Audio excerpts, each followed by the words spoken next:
안녕하십니까. 이봉여자고등학교 교장 정성입니다. 근본 교육과정 설명회는 학부모님들을 학교에 모시고 교육과정에 대한 자세한 안내와 더불어 궁금하신 부분들을 상세하게 설명하는 자리로 계획되었으나 코로나19 재확산으로 이렇게 원격으로 진행하게 되어 무척 아쉽습니다.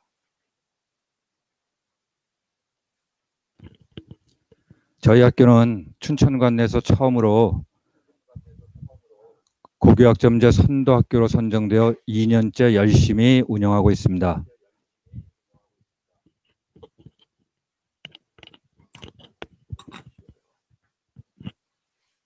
미래교육의 발전적 패러다임 전환을 목표로 교육과정을 학생들의 진로 진학 희망에 맞춰 다양하고 내실화하기 위하여 담당 부서인 교육과정부를 중심으로 해서 모든 선생님들이 열심히 애쓰고 계십니다. 이러한 바탕에 무엇보다 중요한 것은 학생들 개개인이 자신의 적성을 고려하여 진로 계획을 세우려는 열의를 가지고 주체적으로 정보를 수집하고 탐색하는 일이라고 생각합니다. 오늘 이 설명회는 누구보다도 학생에 대한 이해가 깊으신 학부모님들께서 설명회를 통하여 많은 정보를 얻고 자녀들과의 대화를 통하여 학생들의 진로 설정에 도움이 되었으면 하는 바람을 담아 진행하려고 합니다. 학교에서는 학생들과의 상담을 통해 많은 것이 급변해 나가는 시대에 학생들이 자신의 진로를 능동적으로 개척해 나갈 수 있도록 최선의 노력을 다하겠습니다. 그럼 아무쪼록 바쁘신 와중에도 자녀들의 교육에 대한 관심 하나로 설명회에 참석해 주신 모든 학부모님들께 이 설명회가 유익한 시간이 되기를 바라며 항상 건강하시고 행복하시기를 기원합니다. 방송상에 운영에 있어서 조금 미흡한 부분이 있더라도 열심히 들어주시면 고맙겠습니다. 감사합니다.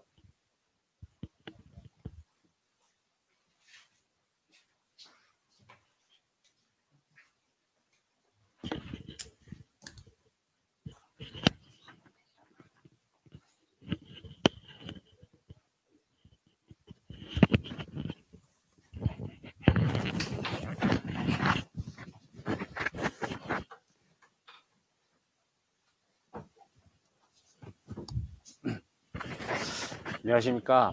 유복여자고등학교 교육과정부장을 맡고 있는 전우병이라고 합니다. 새로운 코로나 시대에 온라인 학부모 설명회를 이렇게 준비하는 과정에서 어제까지 잘 되던 방송 장비가 오늘 막상 안 돼서 이렇게 항상 불확실한 상황에서 이렇게 모든 것을 해야 되는 상황들이 나쁘지만은 않은 것 같습니다.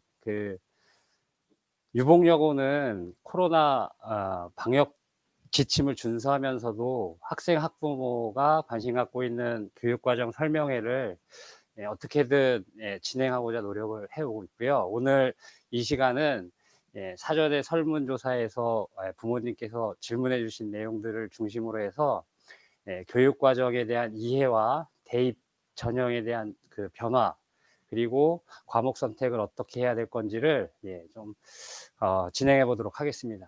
온라인상에서 수업을 하다 보면 학생들이 많이 지루해하고 집중도, 저조차도 집중이 잘 안 되고 있는데, 가급적이면 1시간 내외로 이렇게 진행할 수 있도록 할 테니까, 지금 채팅창에서 궁금하신 질문이나 아니면 이런 부분들이 있으면 바로바로 쌍방향으로 소통을 해 주셨으면 좋겠습니다.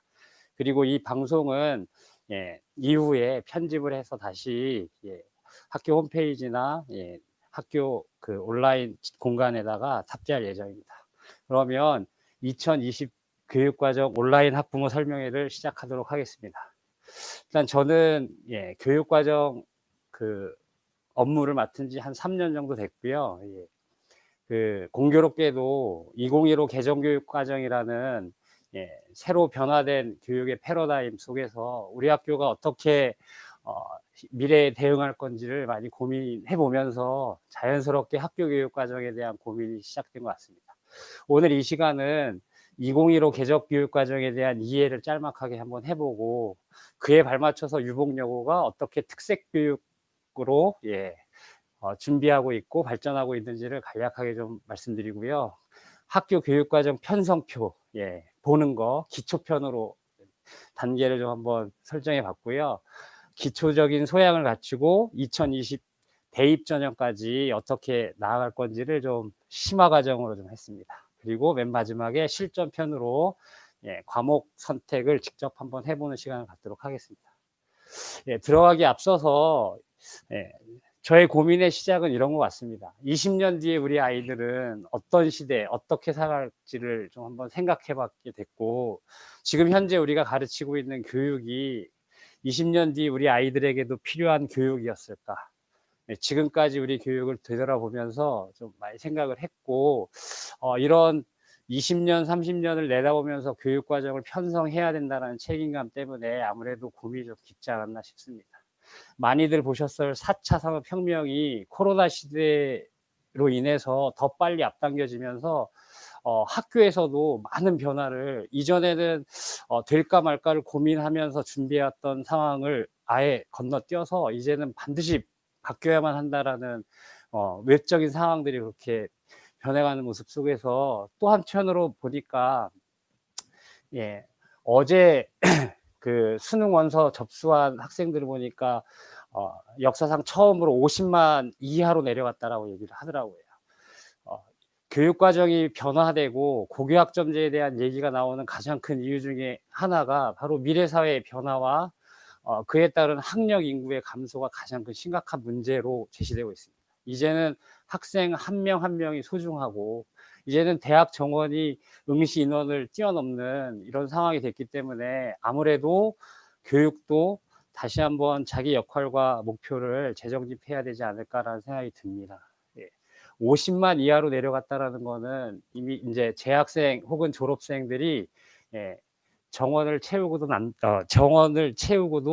남는 곳이 있다라는 것이고, 코로나 시대 그 상반기 뉴스를 보니까 출산 인구 30만 이하 얘기까지 나옵니다. 그렇다면 대입 정원은 더욱더 격차가 벌어질 가능성이 있기 때문에, 이런 상황에서 미래 사회에 대해서 우리가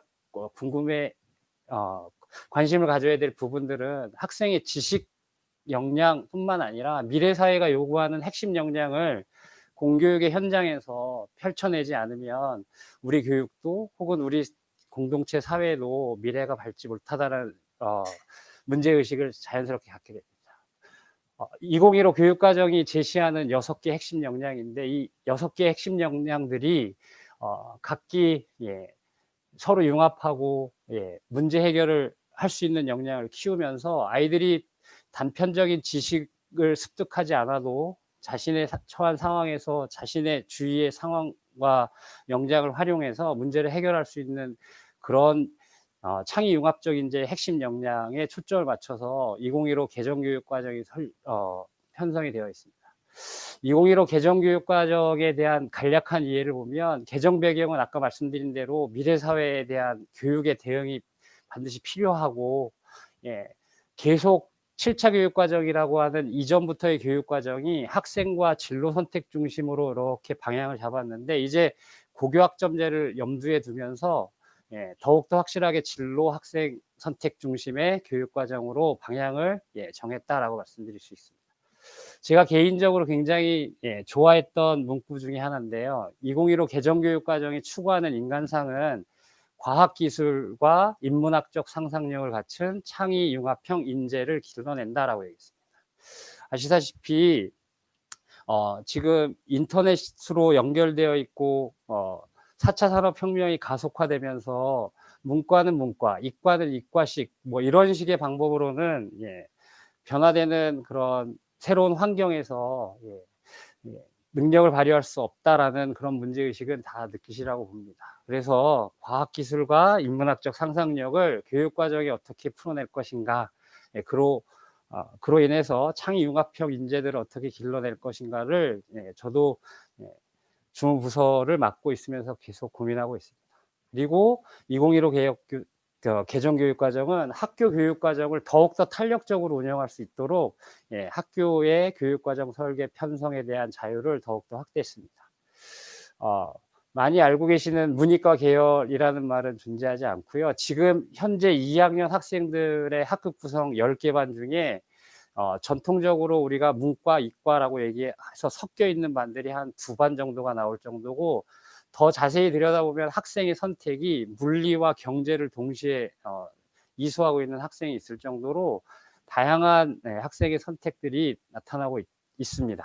그리고 잠시 뒤에 말씀드릴 고교학점제 도입이 이미 체계적으로 준비돼서 22년에 도입이 되고 25년에 전면 시행이 될 예정입니다. 올해 마이스터 고등학교는 이미 고교학점제가 시작되었고요.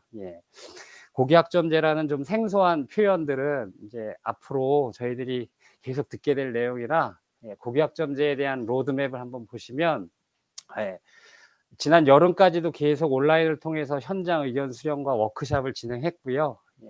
22년도에 교육과정이 부분 개정이 되면서 학점제의 도입이 시작됩니다. 그리고 25년도에 본격적으로 지금 현재 초등학교 5학년 학생들이 고등학교 입학할 때 고교학점제가 전면적으로 시행될 예정입니다. 2025년이라고 하니까 학부모님께서는 지금 자녀가 22 혹은 23년 대입에 응시를 해야 되는데 이거 나와 상관없는 얘기인가 아닌가라는 말씀을 생각을 하실 수 있는데요.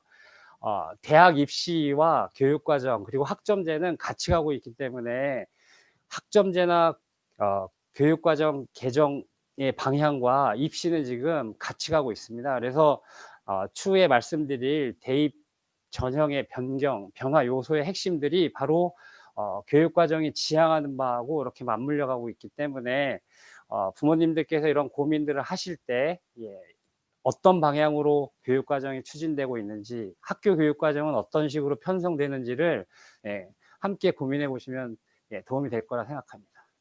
제가 작년 말에 이 표현을 보고 굉장히 강한 인상을 받았습니다. 옆에 보시는 화면은 120년 전통의 그 코닥 필름 회사죠. 그리고 그 오른쪽 화면은 그 플랫폼 공유 경제라고 하는 우버 택시 표현이 우버 yourself before you get Kodak라고 해서 코닥 되기 전에 너 자신을 우버하라라는 신조어입니다.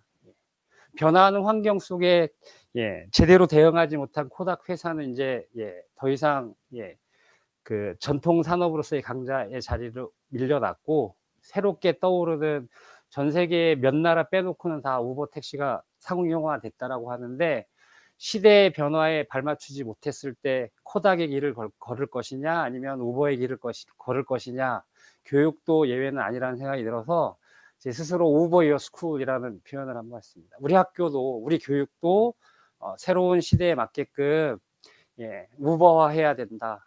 다시 말해 과거에 안주하지 않고 미래가 요구하는 것에서 우리 모습을 찾는 것이 지금 우리 교육을 고민하는 입장에서도 맞는 것이 아닌가라는 생각이 들고요. 그래서 제가 2019년도 18년도 교육과정부를 맡으면서 2022년 그때만 해도 멀게만 느껴졌던 22년을 비전으로 삼아서 새로운 명문 사학 유복여고의 도약이라는 목표를 가지고 이렇게 비전 22라는 계획을 좀 세워왔는데요. 첫 번째로는 교육의 중심은 학생이어야 된다라는 가장 원칙적인 것에서 답을 찾아서 배움과 성장을 중시하는 교육과정, 그리고 급변하는 교육의 패러다임 변화 속에서 미래 사회가 요구하고 미래 사회가 필요로 하는 역량을 대비할 수 있는 교육, 그리고 경쟁력 있는 공교육. 교사들이 먼저 교육적인 역량을 키워내지 못하면 학생과 학부모의 수요뿐만 아니라 사회가 요구하는 것들을 이뤄낼 수 없다라는 그런 문제의식을 가지고 경쟁력 있는 교육, 이 교육의 바람이 강원도 혹은 지역사회 전체에 교육의 변화의 선도로서 이렇게 추구해 가야 된다라는 목표를 가지고 유봉교육 비전 2022를 수립하고 지금 2년 차에 진행되어 있습니다. 유복여고의 새로운 도약에 대한 부분으로 첫 번째, 저희는 고교학점제 선도학교가 작년에 강원도에서 처음으로 지정이 돼서 2년 차 운영 중에 있고요. 스팀이라고 하는 과학, 기술, 공학, 인문예술, 수학을 교과 간 융합하는 교육과정인 스팀 융합교육의 선도학교로 작년에 지정이 돼서 2년차 과제를 수행하고 있고, 현재 새로운 교육 방식, 융합교육식 방식에 대해서도 여러 교사들이 원격 연수나 아니면 직접 연수를 통해서 교육 역량을 지금 많이 키워내고 있습니다. 올해 1학년 학생들을 대상으로 글로벌 융합 교과 중점, 명칭은 교과 특성화 과정이라고 바뀌었는데요. 지금 1학년 학생들 17명 학생들을 모집을 해서 지금 다양한 교과, 비교과에 대한 내용을 하고 있습니다. 그리고 작년부터 또 소프트웨어 정보교육 선도학교를 추진하고 있는데요. 올해 처음 1학년 학생들에게 정보교육을 학교 지정 과목으로 정보교사 선생님을 채용해서 이렇게 진행하고 있습니다. 그리고 영서권 지역에 메이커스 교육 거점학교로 지정이 돼서 지금 3학년 건물이 위치하고 있는 노력관 3층에 교실 2칸에 그 컴퓨터랑 3D 프린팅이나 레이저 그 커터기를 들여와서 상상한 내용들을 직접 디자인하고 만들어내는 교육까지 지금 진행하고 있고요. 올해 처음으로 온라인 수업 거점 학교로 지정이 돼서 지금 본교 방송실에 지금 강원 전역으로 온라인 수업, 쌍방향 수업을 할 수 있는 스튜디오를 구축하고 있습니다. 잠시 사진을 보시면 이렇게 교과서를 중심으로 했던 내용의 정보 검색이나 아니면 자료들을 취합할 수 있는 내용으로 이렇게 노트북으로 되어 있는 이렇게 컴퓨터실이 하나 있고요. 그 바로 맞은편에 정보 검색한 내용들을 실제 학생들이 분임 활동을 하고 토의할 수 있고 실물 제작할 수 있는 수업을 진행하고 있고요. 이거는 작년에 있었던 진로 특강인데 스팀 교육과 관련돼서 4차 산업 시대의 교육에 대한 입장에 대해서 대학 교수님들의 특강들을 정기적으로 진행해 왔고, 올해 지금 제가 서 있는 곳이 바로 이곳입니다. 이분이 지금 정보교사 선생님이시고 유튜브에 대한 방송을 책임졌는데 오늘 아침에 이상하게 마이크가 잘 안 되는 바람에 문제를 겪고도 있습니다. 잠시 동영상을 한번 보시면서 이렇게 말씀을 나누도록 하겠습니다. 이거는 온라인 쌍방향으로 정보 수업을 했던 내용들인데 한번 간략하게 한번 보시면 좋겠습니다.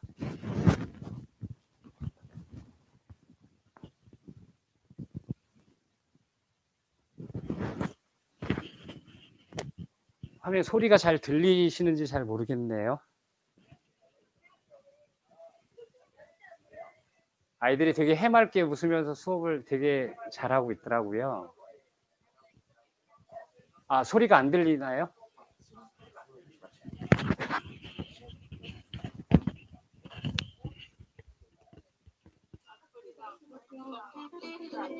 남 욕하지 않기. 악플이나 남 어떤 욕하지 코드 않기. 이런 거나 남 욕하지 안 않기. 된다.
예, 지금 야심차게 되게 아이들의 밝은 모습, 그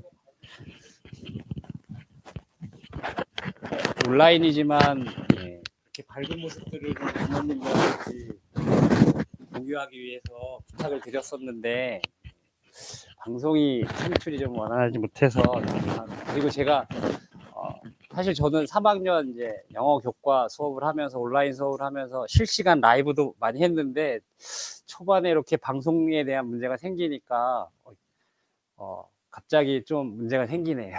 당황스러운데 화면도 잘 못 쳐다보겠는데 아무튼 제 모습보다는 화면에 있는 내용에 집중을 하시면서 좀 해주시고 채팅창에서 궁금하신 내용 있으시면 언제든 질문 좀 주시면 바로바로 소통을 해보도록 하겠습니다.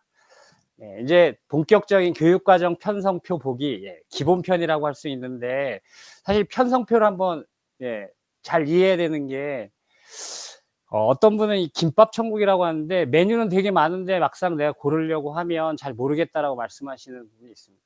잘 모르고 고민이 많이 부족하면 그냥 소위 말하는 소문난 잔치에 먹을 거 없듯이 자기에게 의미가 안 되는데 정말로 자기가 자기주도적인 진로나 학업 설계를 하는 학생에게 그 가장 중요하게 미래 사회에서 요구하고 있는 자기 디자인 능력이라고 하는데요. 이 셀프 디자인 능력이 학교에서 고등학교에서 선택을 함으로써 그리고 그 선택한 과목들을 계속 자기주도적으로 진행해 나가면서 그 역량들이 아마 대학 입시에서도 바로 드러날 거라고 평가의 요소로 반영이 될 거라고 예상이 되고요. 그리고 학교 교육과정 편성을 이해하는 것이 변화하는 입시 준비의 시작이라는 점이 가장 또 교육과정 설명회, 학부모 설명회를 한 이유 중에 하나일 것 같습니다. 대입 전형이 어떻게 변화가 될 거고 그에 따라 수능은 또 어떻게 개편이 될 거고 교육과정상의 학생의 평가 방식은 어떻게 바뀌는지 이런 것들을 다 염두에 두시고 선택을 하실 때 학생 개인도 후회가 없을 거고 그렇다고 모든 선택이 학생들이 다 만족할 만한 결과가 사실상 나올 수 없는 구조이기 때문에 그래도 그건 차후에 우리 아이들이 자신의 노력이나 고민을 통해서 선택에 대한 책임을 짓는 것이라고 믿고, 적어도 선택을 주지 않고 아이들을 평가하기보다는 아이들에게 기회와 선택을 주고 평가하는 것들이 교육적으로, 그리고 우리에게도 더 바람직하지 않을까라는 생각이 들고요. 학생들이 어떻게 생활을 하는지, 교육 과정을 넓게 보면 아이들이 학교에서 생활하는 교육 혹은 교육 이외 활동 모든 것들을 포함하는데, 교육 과정 관련돼서 아이들은 하루에 7시간 수업, 아침에 8시까지 와서 8시 20분에 수업 시작하고요. 지금 코로나 방역 조치로 인해서 보충 수업과 야간 자율학습은 3학년은 지금 야간 자율학습을 희망자에서 하고 있는데, 못하고 있죠. 그리고 정규 교과 시간은 하루에 7시간씩, 그래서 금요일까지 주당 34시간을 한 학기당 진행하고 있고요. 수요일은 6교시만, 그래서 수요일은 1시간 더 빨리 끝납니다. 그리고 일주일에 4시간은 교육과정상 창의적 체험 활동이라고 자율, 진로, 봉사, 동아리 활동을 하도록 규정이 되어 있고요. 제가 앞으로 몇 단위라고 얘기할 때, 단위는 그냥 쉽게 얘기해서 일주일의 시간 수, 학기당 17회를 1단이라고 얘기했을 때 1단이라는 말을 할 거고요. 1단위는 그냥 쉽게 일주일에 1시간이다. 예를 들어 3학년 영어가 5단이다. 1학년 국어가 4단이다 라고 하면 일주일에 4시간 수업을 한 거고, 이게 성적을 산출할 때 단위수를 곱하게 되어 있습니다. 그래서 단위수가 큰 과목이 상대적으로 뭐 성적의 비중이 높다라고 이렇게 얘기하는데, 그럴 때 단위수를, 그리고 이 단위수를 기준으로 해서 교육 과정이 편성되기 때문에 부모님들이나 학생 입장에서 이 과목도 듣고 저 과목도 듣고 싶은데 안 되나요? 라고 얘기를 할 수 있는데요. 과목별 단위수가 서로 조금씩 다르거나 변동이 될 때는 교육 과정 편성 전체에서 선택이 제한될 수도 있다라는 점 미리 말씀드리겠습니다. 그리고 학교 생활기록부는 교과뿐만 아니라 비교과 활동 모두가 다 기재가 되어 있고, 추후에 학생기록부의 내용이 축소되고 변화된 내용들도 다시 말씀드리도록 하겠습니다.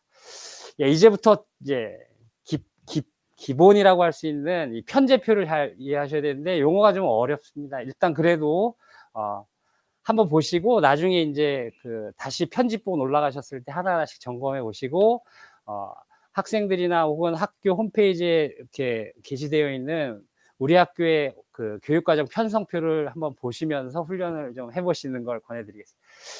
교육과정 고등학교 편제는 교과와 비교과인 창체 활동으로 나눠지고요. 교과 활동은 보통 교과와 전문 교과로 나누는데, 보통 교과는 일반계 고등학교의 교과목이라고 이해하시면 되겠고, 전문 교과는 전문 교과 1, 2, 특목고, 과고와 외고의 교과목인 전문 교과 1과 특성화 고등학교의 전문 교과 2. 사실상 수능과 관련된 일반계 고등학교의 교과는 보통 교과 안에서 이루어지고요. 보통 교과는 공통 과목과 선택 과목으로 나눠지는데, 공통 과목은 쉽게 얘기해서 1학년 과목, 다 같이 배우는 과목이라고 이해하시면 되겠고, 선택 과목이 이제 2, 3학년 때부터 선택을 하는데, 2015 개정교육과정이 달라진 점은 선택 과목 중에 진로 선택 과목이라는 것이 새로 생겨난 겁니다. 그래서 일반 선택은 쉽게 이해하면 수능 과목이다라고 생각하시면 되죠. 사회, 물리, 이렇게 지구과학 이런 거 다 일반 선택 과목, 수능 시험범위라고 할 수 있는 일반 선택 과목이고요. 진로 선택 과목은 흥미 적성이나 혹은 심화 과정을 다루는 과목으로서 대부분 좀 어렵거나 혹은 흥미를 유발하기 위한 과목으로 이렇게 됐습니다.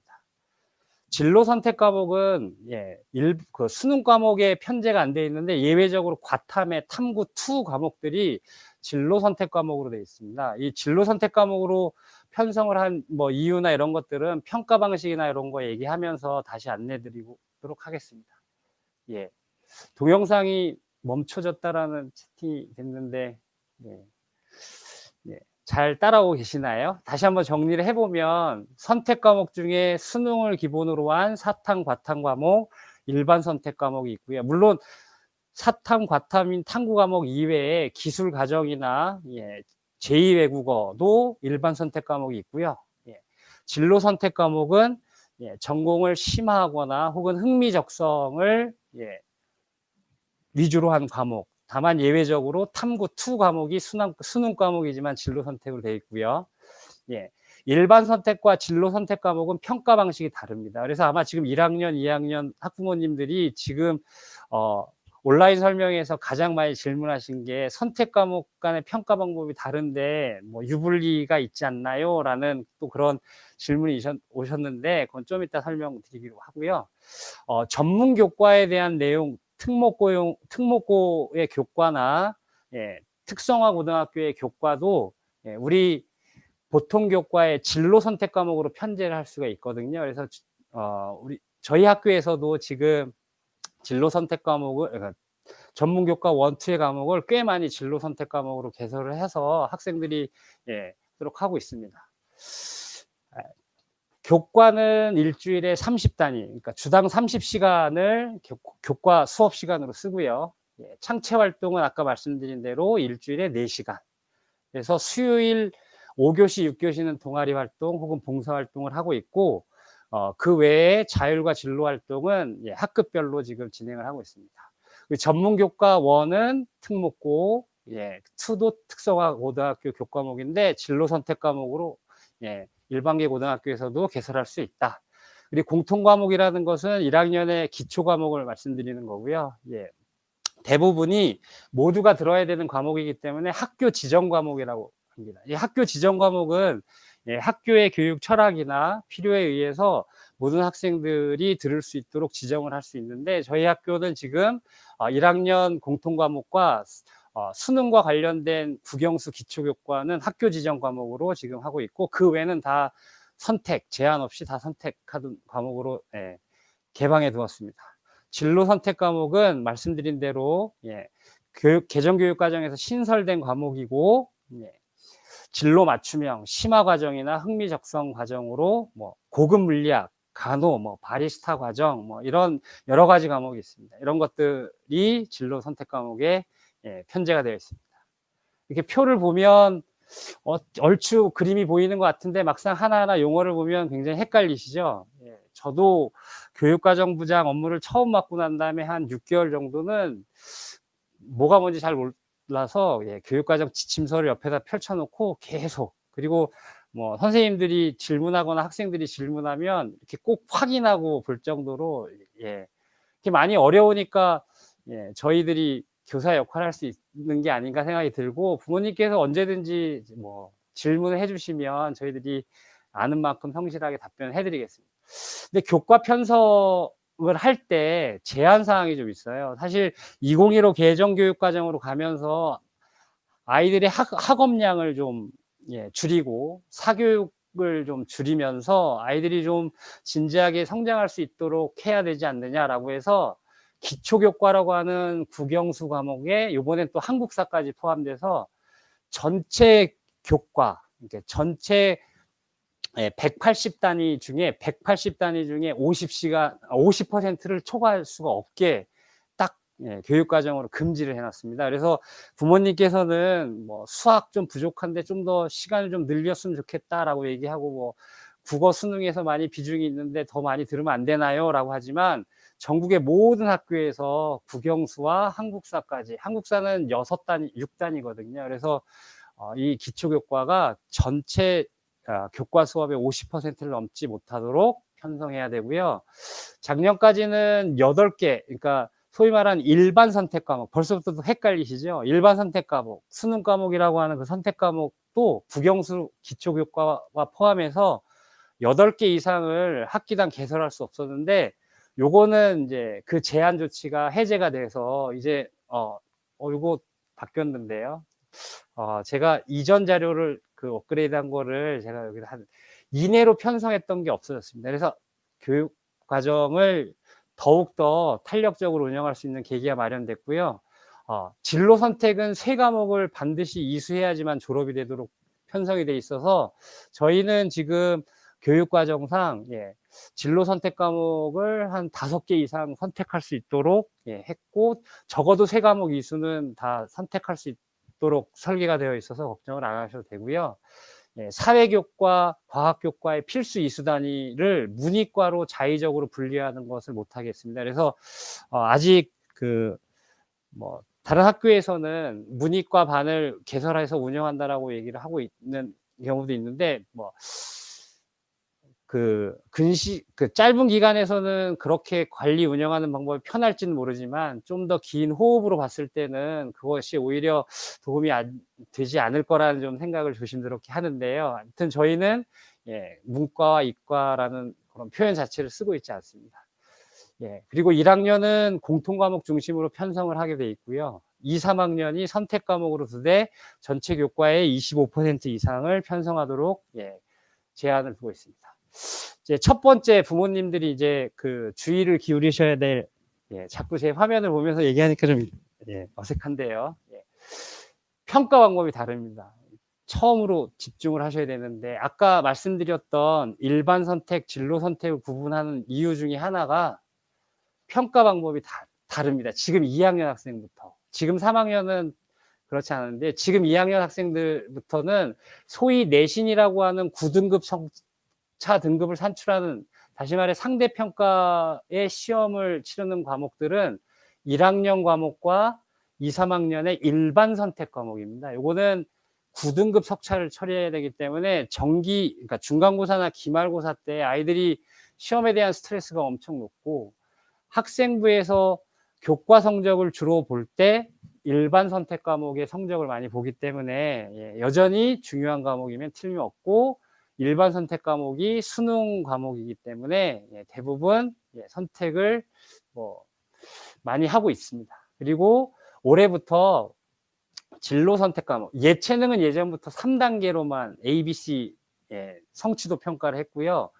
1학년에 그 과학 탐구 실험이라는 교과도 3단계 성취도 평가를 하고 있습니다. 그리고 진로 선택 과목이 지금 학생들이 하고 있는 국영수 중에 기하나 혹은 영어권 문화 혹은 문학과 매체, 이런 과목들이 다 진로 선택 과목이고, 진로 선택 과목은 3단계 ABC로만 절대평가를 합니다. 그래서 80점 이상은 A, 60점에서 80점까지는 B, 60점 이하는 C, 이렇게 되어 있고요.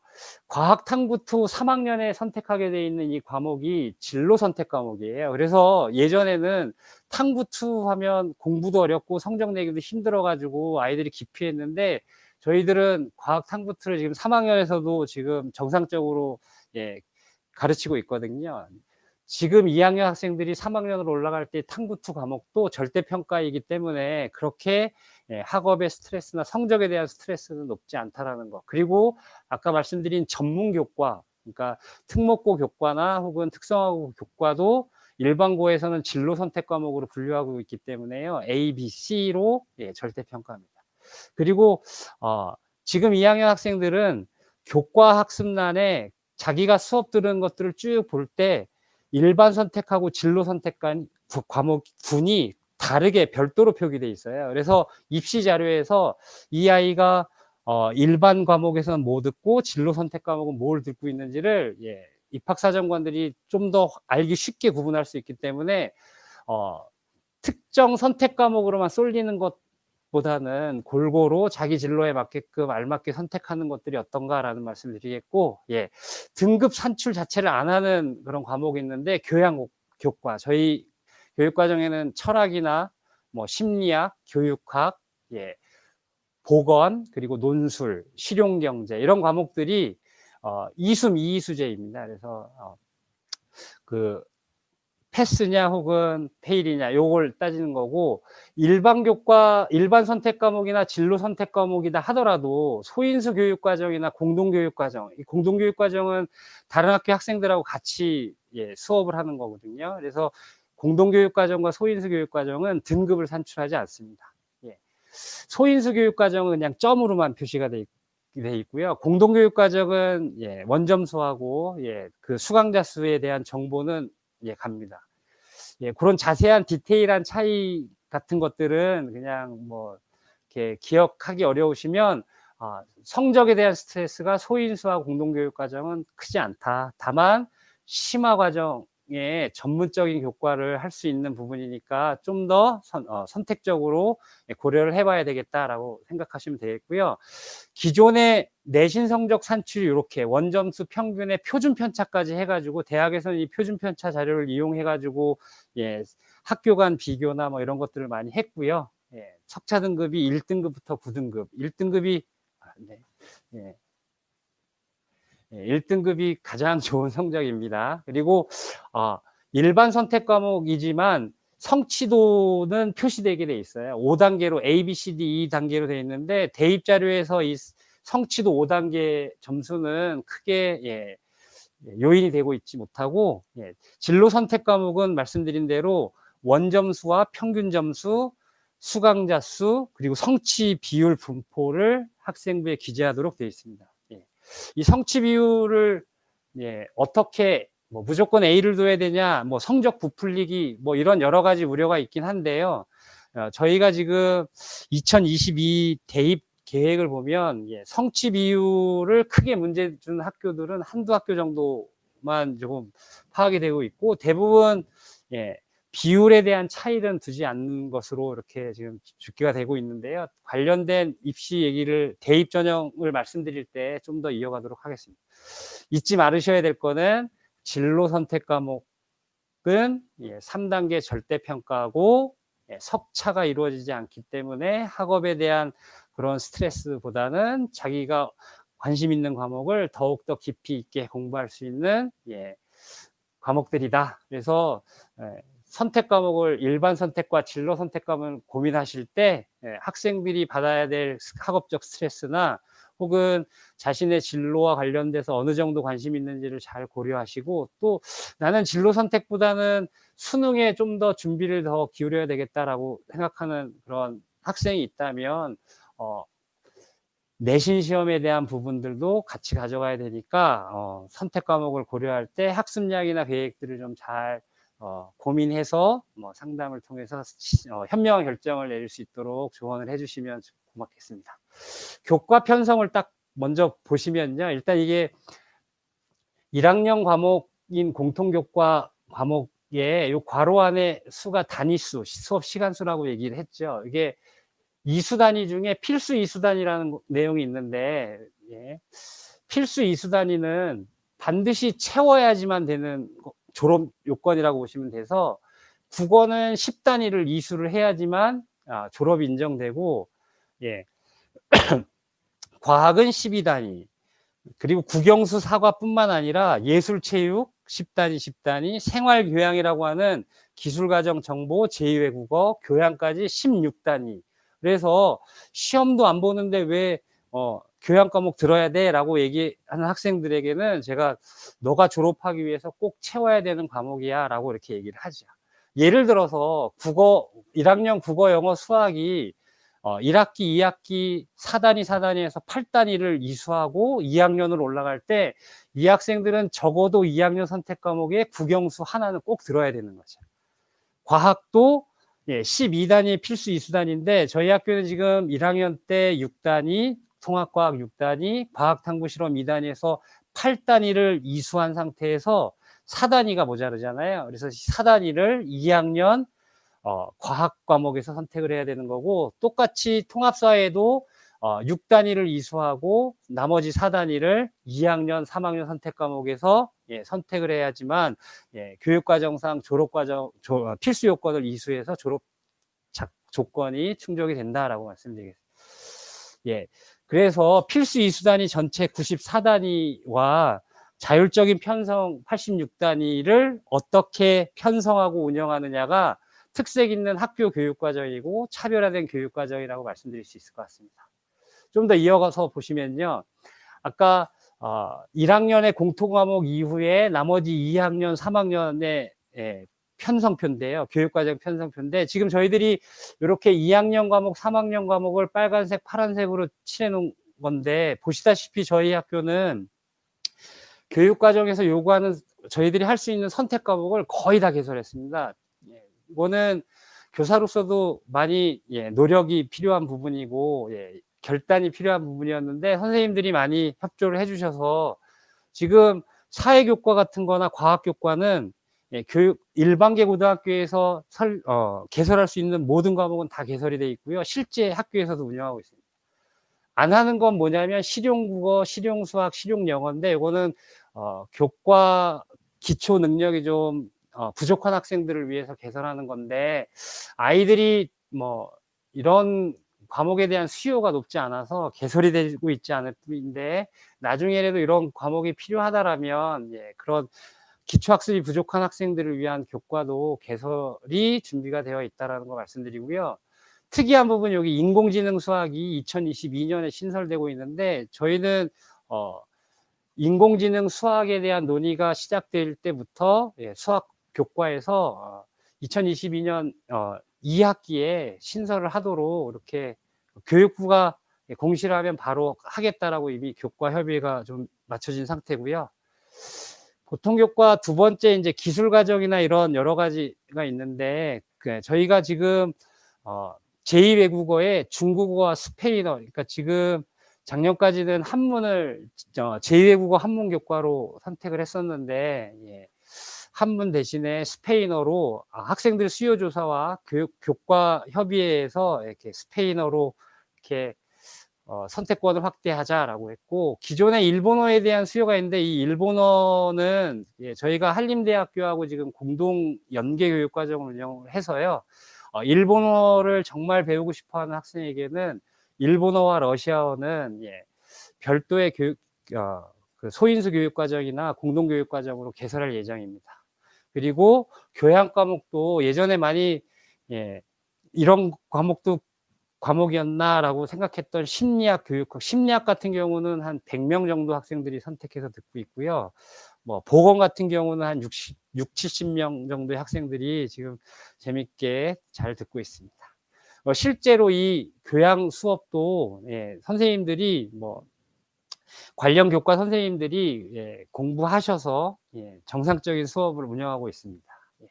기존에 그 2015 교육과정을 고민하지 않았을 때는 대부분 자습이나 뭐 그냥 학생 상담하는 시간으로 활용됐을 이럴 시간들을 실제 수업으로 하고 있다는 것도 예, 주목하고 변화된 내용 중에 하나라고 말씀드릴 수 있겠네요. 그리고 전문교과 1과 전문교과 2. 예, 전문교과 1은 보시기에도 되게 어려운 과목이죠. 특목고용.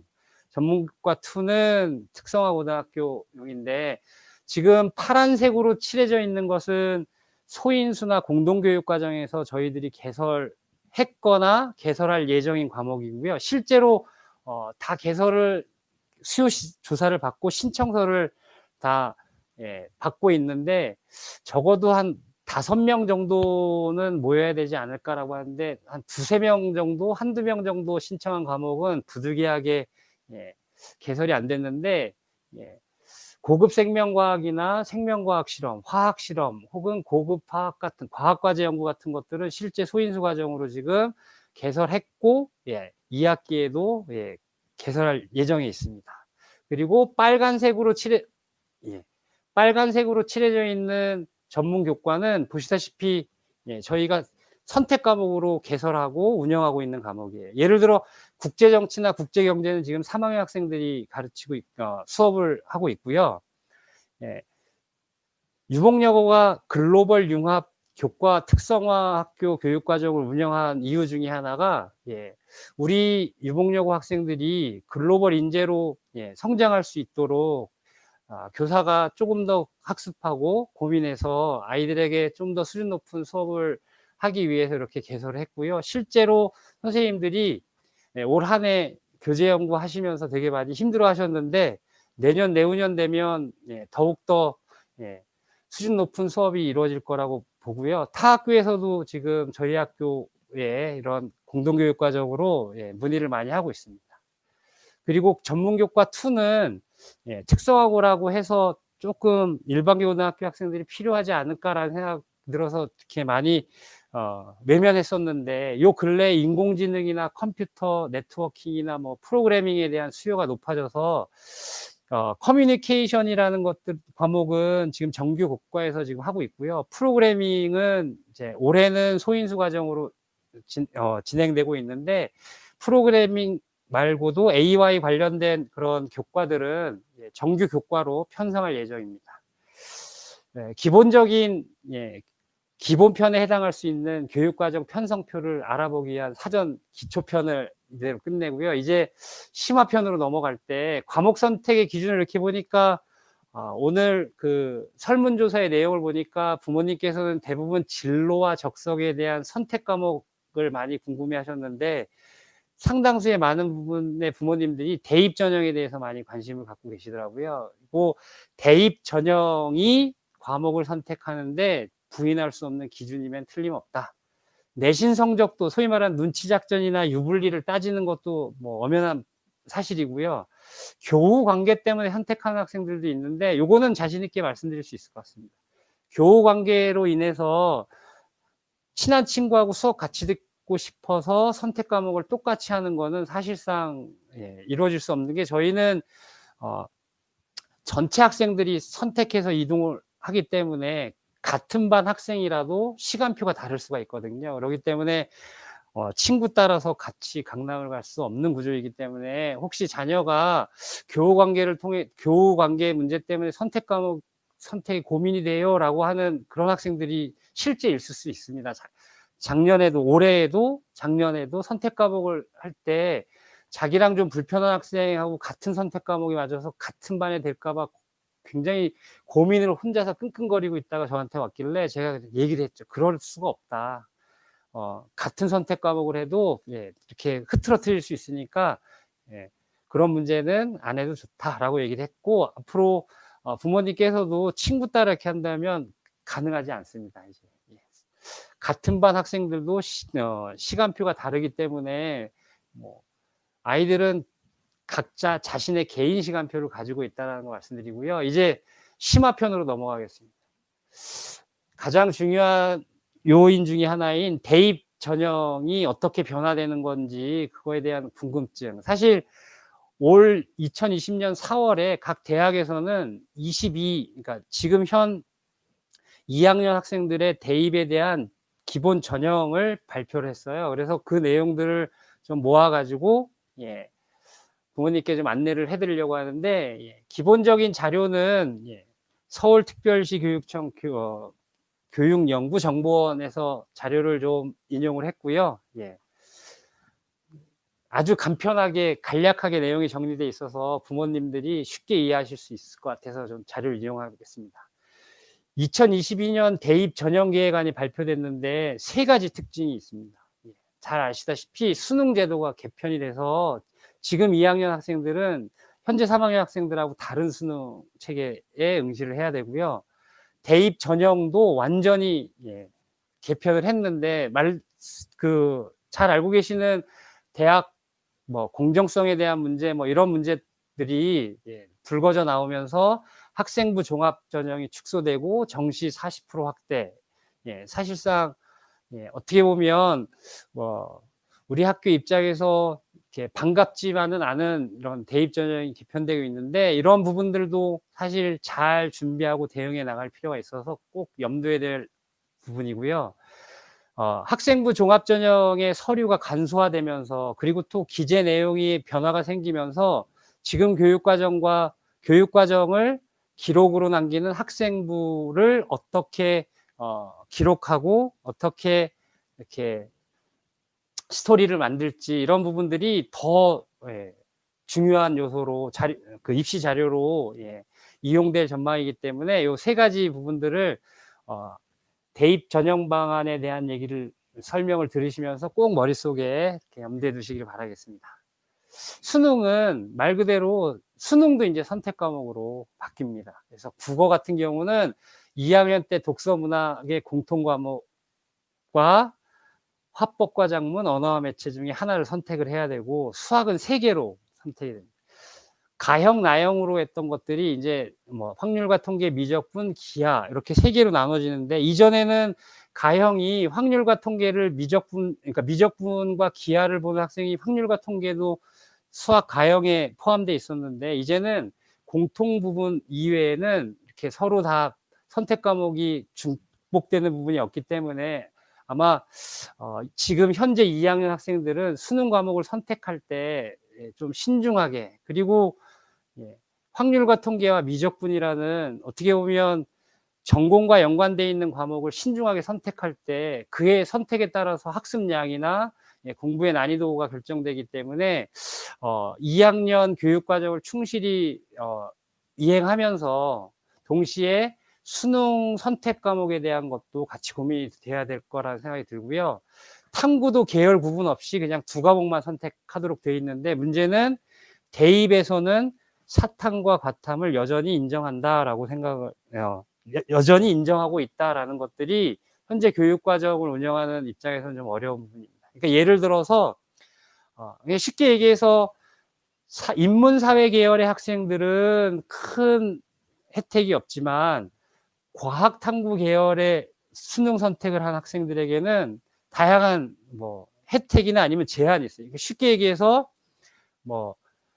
어느 학교에 이공계를 진학하려고 하면 사탐으로는 응시가 안 되고 과탐만 봐야 된다라는 거고, 어느 학교에 인문사회 계열이나 경영 계열의 학교를 진학할 때 사탐만 보는 게 아니라 과탐 보는 학생들도 과탐을 응시한 학생들도 상경 계열의 대입에 지원이 가능하기 때문에 학생이 괜찮고 공부할 의향만 있다면 과탐 공부를 미리 해둔 학생들은 3학년 올라가서 인문사회 계열도 동시에 지원할 수 있다라는 그런 게 있고요. 오히려 과학이 너무 어려워서 난 사회만 먼저 공부하고 사회만 공부할래 라고 할 때는 고등학교 2학년, 3학년은 비교적 좀 수월하지만 입시 시즌이 돌아오면 원서를 지원할 곳이 많이 없다라는, 그러니까 장단점이 다 있는 것 같습니다. 그래서 나중에도 보시겠지만 과목 선택과 수능 선택과의 연관성이 입시하고도 많이 연관되어 있기 때문에 이 부분들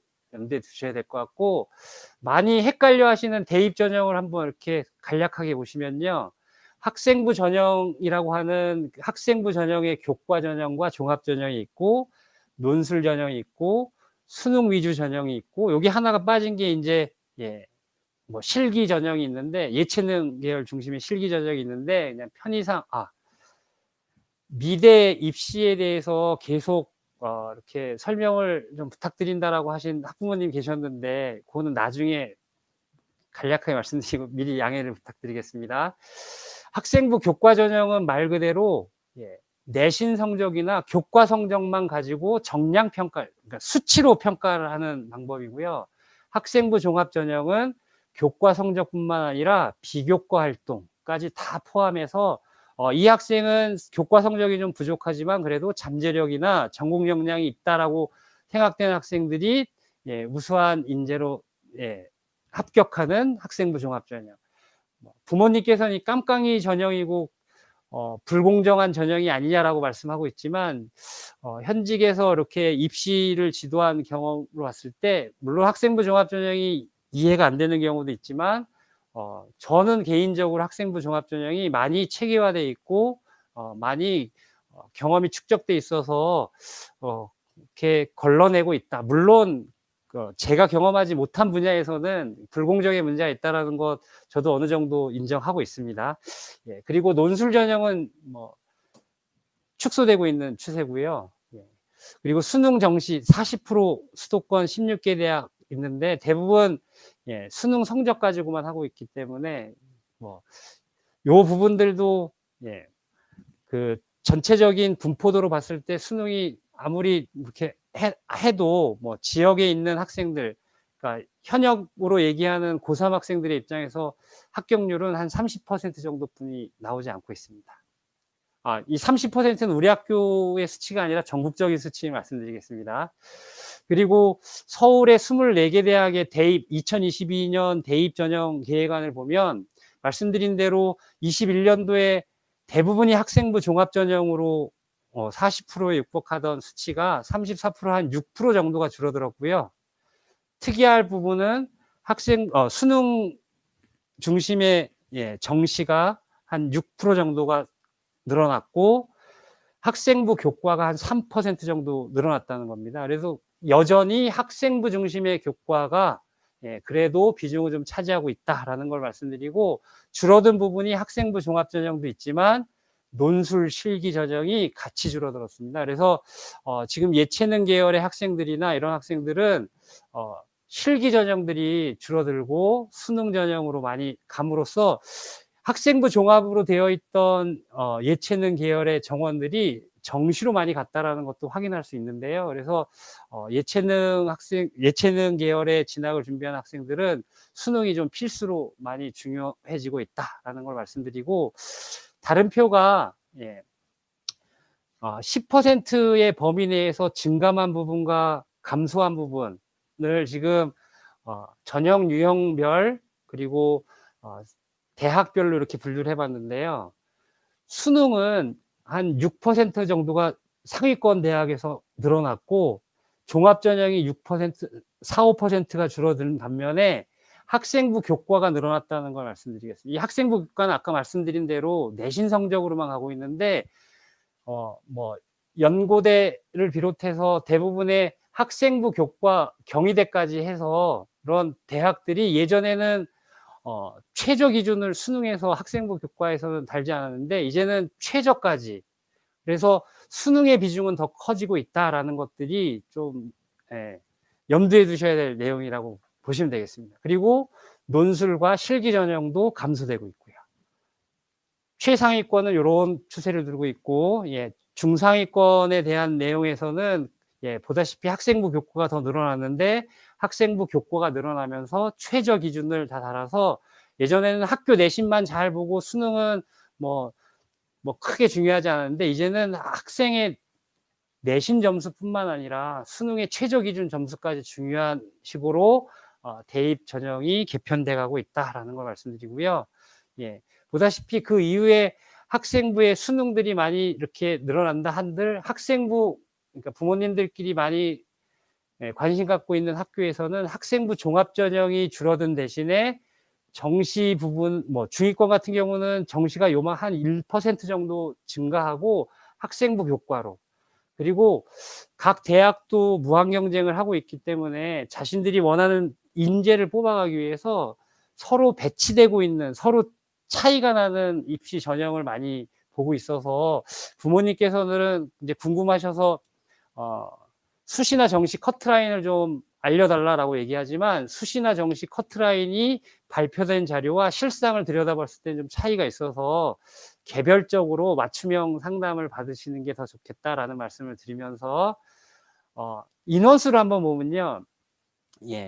전형별로는 분명히 종합이 줄고 교과가 늘어나고 있습니다. 지금 연대 같은 경우는 학생부 교과 전형이 확 늘어났고 수능도 늘어났는데, 교과가 늘어나면서 이 늘어난 인원의 소위 말하는 그 필터링을 수능 최저를 도입해서 이렇게 또 힘들게 만들고 있고, 고려대 같은 경우는 논술 전형이 아예 없어졌고요. 지금 요 수치를 잘 보시면 소위 말하는 A 대학과 B 대학이 서로 경쟁 관계에 있는 대학이라서 서로 교과 전형과 종합 전형을 어떻게 배치하는지는 좀 잘 따져볼 필요가 있습니다. 이것들을 한 번에 정리해서 이렇게 말씀드리면 너무 오래될 것 같아서, 예를 들어서 아까 진로 선택 과목을 얘기할 때 연대 같은 경우는 진로 선택을 성취 비율 A, B, C를 차등 점수를 주지 않고 절대적으로 A 그러면 20점, B 그러면 15점 이렇게 점수를 부여한다라면, 고려대 같은 경우는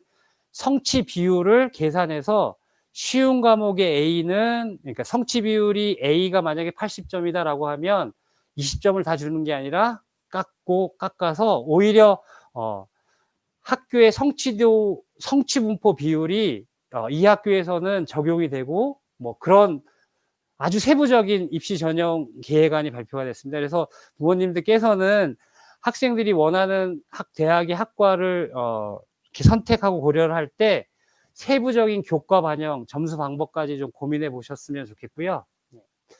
지금 보시면 이 표가 특히 상위권에서는 학생부 종합 전형과 논술 실기를 합쳤던 한 60% 정도의 전형이 학생부 교과로 많이 갔고, 더 많은 부분은 물론 정시로 갔겠죠. 그래서 이렇게 갔다라는 걸 말씀드리고, 이 인원 중에서 예전에는 최저 기준을 요구하지 않았던 전형이 최저 기준을 요구한다라는 것들로 보셨을 때 정시의 확대와 학생부 교과의 확대라는 것은 수능 최저 학력 기준에 대한 요건이 더 늘어나고 있어서 수능의 비중이 더 높아졌다. 그래서 학생 입장에서는 좀 반가운 소리는 아니겠죠. 수능 준비까지도 철저히 해야 된다라는 거. 그래서 선택을 할 때 대입 전형과 최저 기준, 수능 이런 모든 것들을 함께 고려해서 선택을 하셔야 될 것 같습니다.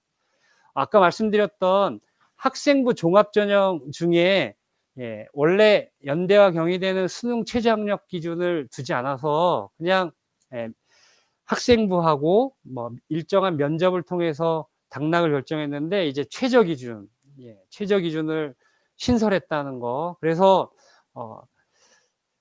예전 같으면 내신이 우수하고 학생부의 활동 내용들이 좀 괜찮은 학생들은 그래도 합격을 많이 이렇게 기대를 했던 그런 대학과 과들이 이제는 수능까지 최저 기준을 맞춰야 된다라는 이런 부담감으로 많이 오고 있고요.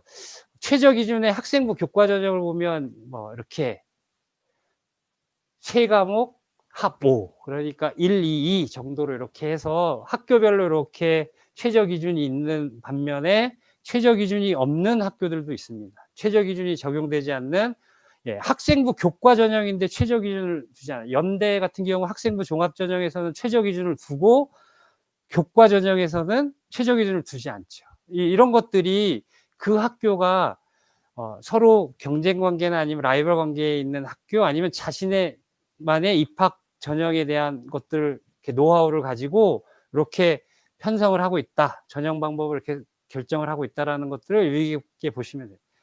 그래서 제가 특이해가지고 학생부 교과는 되게 최저를 두니까 한번 입시 전형 계획을 잘 봤는데 면접을 통해서 이렇게 많이 걸러내는 방향이었고요.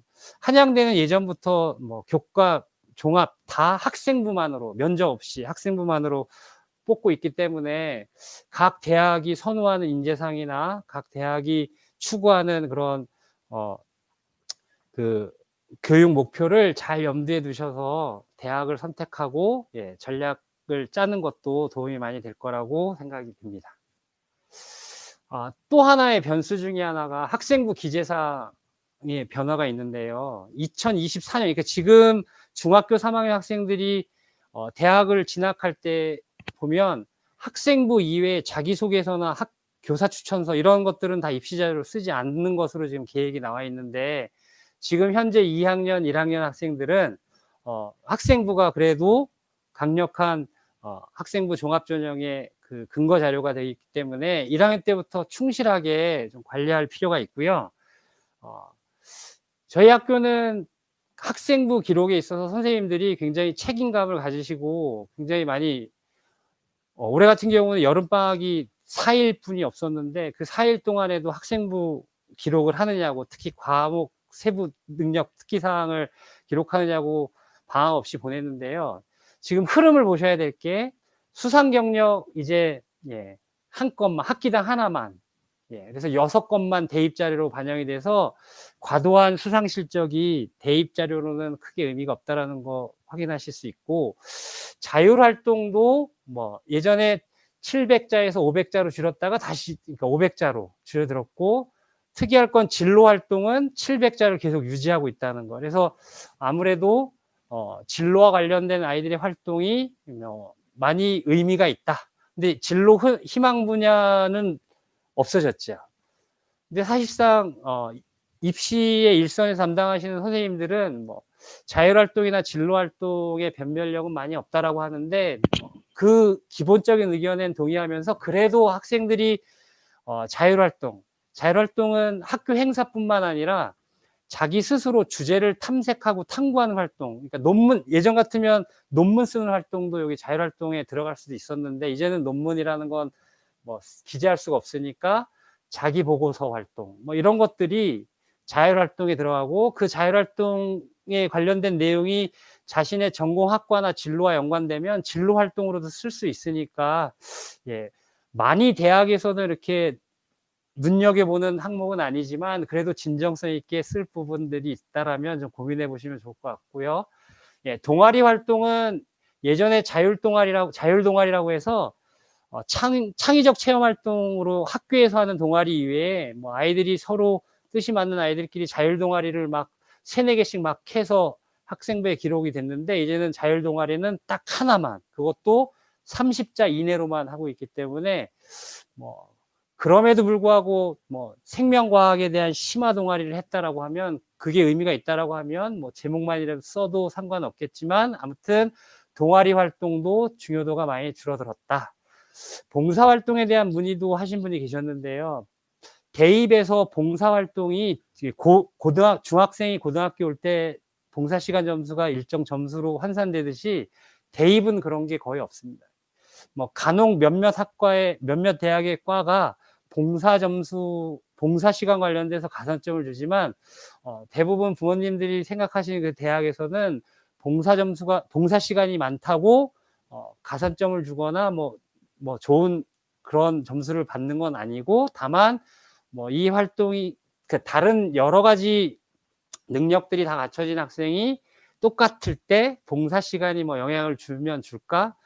많이 뭐 비중은 많이 줄어든 게 사실입니다. 그리고 특기사항을 기재하지 않도록 돼 있어서 자기가 어떤 뜻을 가지고 어떤 봉사활동을 했는지에 대해서는 학생부상 기록을 할 수 있는 방법이 없어졌어요. 그래서 학부모님 중에 봉사시간 10시간 혹은 진로와 연계된 그 소개가 필요하냐, 할 수 있는 방법이 없냐라고 말씀드렸는데, 물론 학교에서도 봉사기관에 연락이 오면 소개는 하지만 저희들이 적극적으로 이렇게 먼저 기관을 찾아가서 이렇게 하고 있지는 않다는 점을 말씀드리고요.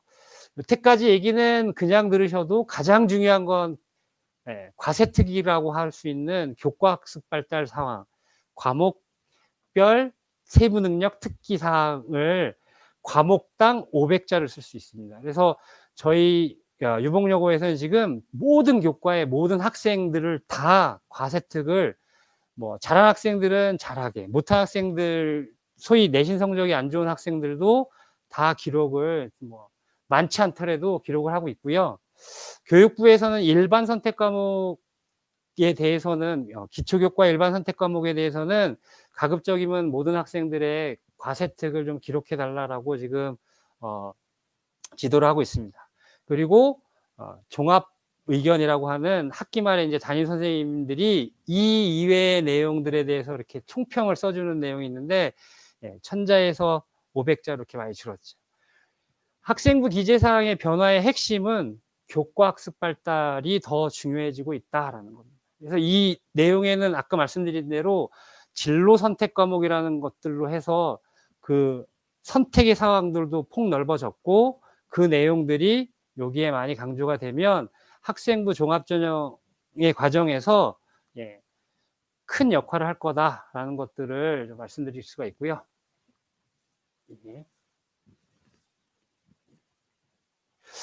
자기소개에서 지금 3학년 학생들이 이제 수시원서 접수 기간이 이제 시작이 됐는데, 자기소개서, 학생부 종합전형에서 자기소개서를 많이 고민을 하고 있는데, 지금 2학년, 1학년 학생들은 자기소개서 문항이 축소가 돼요. 그래서 1번 문항 그러면 학교 공부할 때 경험 수시호, 2번 교내 활동에 의미를 두고 배우고 느낀 점 쓰세요라고 했던 1번 문항과 2번 문항이 하나로 합쳐집니다.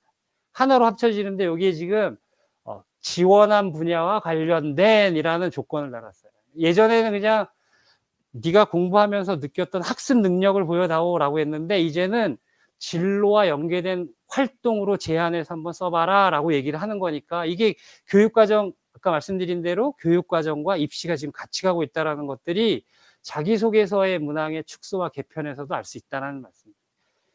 1000자, 1500자를 1500자로 한 문항으로 이렇게 했고요. 3번 문항은 이제 공동체, 봉사나 뭐 그 노력 정도, 공동체, 헌신, 나눔, 배려 이런 것들 했는데, 그건 그대로 공동체, 수업 활동도 포함한다라는 것들이 특징이죠. 예전에는 그래서 3번 문항에 막 교내 합창제나 아니면 뭐 여러 가지 축제 관련돼서 아이들이 갈등 겪고 이런 거 썼는데, 이제는 모든별 활동을 할 때 학습 활동에서 기반됐던 뭐 조별 활동 내용들도 포함될 수 있다라는 거, 수업 활동을 포함한다라는 것들이 교육 과정에서 추구하는 미래 인재가 갖춰야 될 역량들, 자기주도 진로를 중심으로 한 자기주도성과 공동체의 협업 이런 것들이 많이 강조되고 있고요.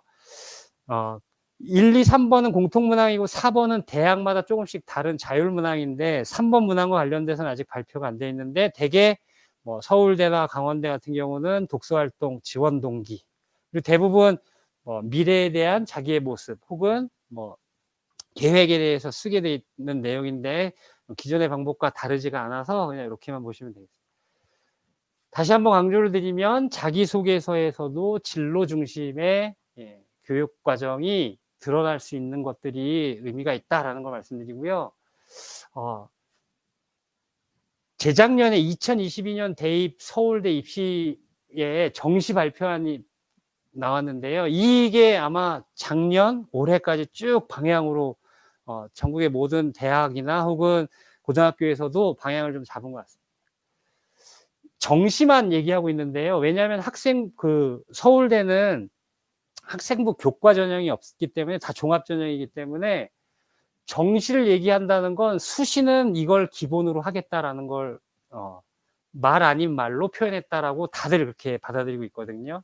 그러니까 그 정시 발표의 기본안은 진로 선택 과목을 어느 정도 이수했을 때 수능 점수에 가산점을 주겠다라는 거예요. 1점 내지 2점을 더 주겠다라고 얘기하는데 정시 입장에서 봤을 때는 소수점에서 당락이 결정되는 그런 전형이라면 가산점 1점, 2점은 매우 큰 점수라서 굉장히 파급력이 좀 크고요. 서울대에서 주최하는 입학 설명회의 주요 내용은 아이가 왜 선택 과목을 이걸 선택했는지도 살펴보겠다. 그러니까 학생부 교과가 아니라 종합 전형이니까 충분히 설득력 있는 내용이었고, 이미 대학도 어느 과목을 선택하면 쉽고 어느 과목을 선택하면 내신이 어렵고 뭐 시험 보기 어렵고 이런 걸 다 알고 있습니다. 그 자료를.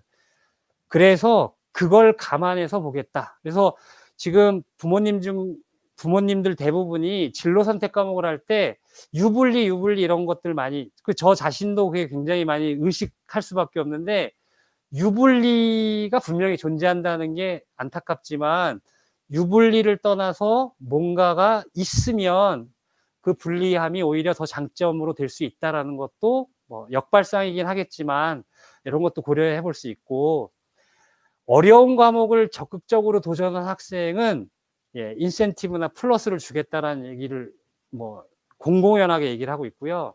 그 중에 기하나 물리 2 과목, 이 학생들은 이공계에서는 반드시 필요하다. 그렇기 때문에 이공계를 지원한 학생들은 기와 물리 2를 들어라 라고 대놓고 얘기를 하고 있습니다. 그리고 이 말씀드린 대로 이 전형은 정시 전형이지만 수시 전형에서는 이보다 더하면 더했지 이보다 더 축소할 수 없다라는 것들이 현직의 교육과정이나 입시를 담당하고 있는 선생님들이 피부로 느끼는 내용이고요. 이 방향이 정해진 이상 수도권에 있는 대부분의 주요 대학도 개정교육과정의 취지를 적극적으로 공감하겠다. 저도 교육과정부장으로 이제 전국적으로 이렇게 워크숍을 가면 꼭 대학의 입학사정관이나 교수님들을 통해서 교육과정에 대한 입시 방안에 대해서 많이 강의를 듣는데 하시는 말씀들이 대부분 이제 교육과정의 취지와 입시와 같이 가야 된다라는 거 공감하고 있어서 그런 쪽으로 가려고 설계를 한다라고 많이 말씀들을 하십니다. 서울대에서 얘기한 정시의 가산점은요, 유형 1은 인문사회계열 수능 선택 과목이고요. 유형 2는 자연 혹은 이공계열, 의학 계열인데 이런 과목들을 이수한 학생들에게는 수능 점수의 1점 내지는 2점을 가산해서 부여하겠다라고 얘기를 하고 있습니다. 저희는 교육과정상 진로 선택 과목이나 일반 선택 과목이 거의 다 편성이 되어 있기 때문에 가산점은 받을 수 있죠. 아이들이 수능만 잘 봐준다면 정시로 굉장히 유리할 수 있는데, 아무튼 이 교육과정을 보시는 부모님의 자녀분들은 이 충족을 통해서 가산점을 받기를 간절히 기원하겠습니다. 잠시 쉬어갈 겸 그 동영상 한 편을 좀 보려고 하는데요. 저희 학교 학생들이 꿈과 끼가 굉장히 대단하거든요. 그래서 학교 홍보하는 영상을 하나 찍어놨다고 해서 보려고 하고 있습니다. 이게 음향 상태가 잘 될지 또 걱정이 되고 있는데요. 혹시 동영상 소리가 잘 들리는지 채팅 좀 부탁드리겠습니다.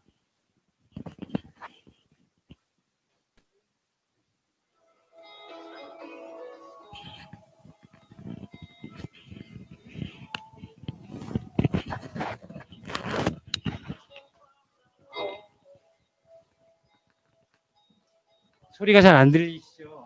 죄송합니다. 어제까지 잘 되는 게 막상 시작이 되면 잘 안 되네요. 이건 지금 소인수나 심화과학반 수업 내용이네요. 여기가 지금 메이커실의 3D 프린터.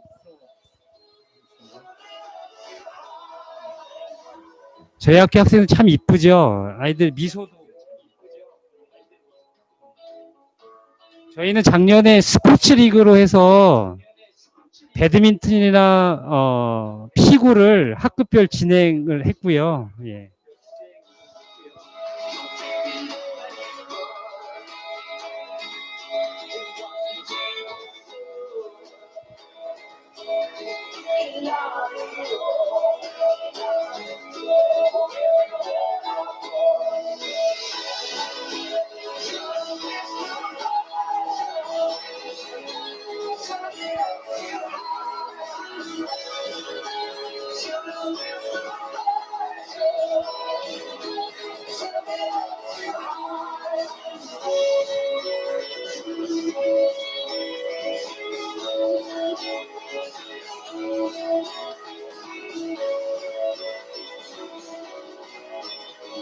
제가 나왔네요.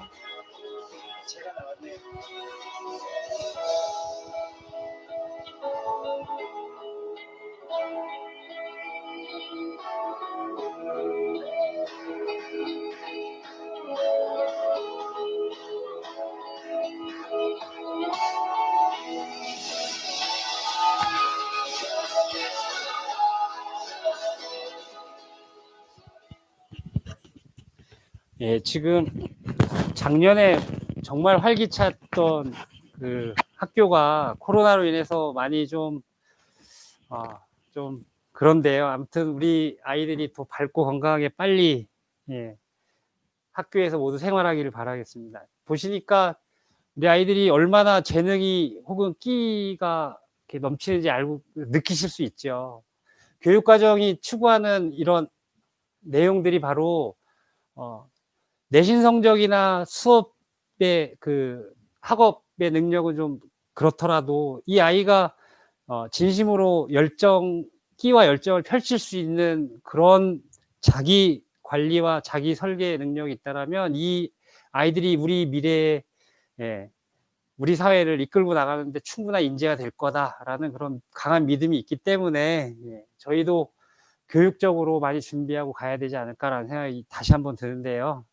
이제는 실전편으로 나만의 교육과정 만들기를 좀 해볼 겁니다. 근데 이제 내용은 별로 길지가 않아서 지금 시간이 꽤 많이 지나갔는데 간단하게 학교 교육과정 편성이 어떻게 이루어져 있고 대입 전형이 어떤 방향으로 바뀌기 때문에 어떤 식으로 나만의 교육과정을 만들어서 특색 있는 교육과정과 대입에서의 전략을 좀 세워야 되겠다. 물론 쉽지만은 않은 고민인데 교과 선생님이나 담임 선생님들이 많이 함께 해주실 거라 믿고요. 한번 맛만 보는 걸로 이렇게 해보겠습니다. 편제표예요. 저희 학교. 편성표 보기 되게 힘드시죠. 학교에서 정한 과목도 있고 학생이 선택해야 될 과목인데 보시다시피 엄청 많습니다. 전체 저희들이 학교에서 개설한 과목이 정규 시간만 72과목이라서 72개 과목이라서 강원도에서 아마 가장 많은 과목을 개설한 학교 중에 하나가 아닐까. 적어도 제가 알고 있는 학교에서는 가장 많은 과목을 펼쳐놓고 있고요. 이뿐만 아니라 소인수 과목까지 개설하면 엄청나게 많습니다.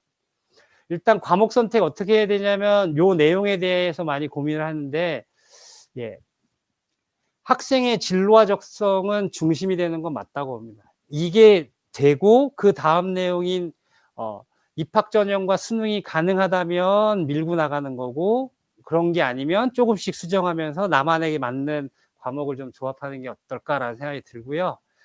내신 경쟁으로 인한 눈치 보기식의 선택은 절대 안 될 것 같고, 아이들이 물론 본능적으로 잘하는 아이들끼리 모이는 걸 좀 많이 기피해서 뭐 이렇게 하긴 하는데, 예, 진로 선택 과목처럼 성취평가제가 도입된 과목은 잘하는 애들, 못하는 애들 뭐 이런 거 신경 쓸 필요 없고, 절대평가 과목은 자기 진로를 중심으로 적극적으로 선택하면 될 거고요.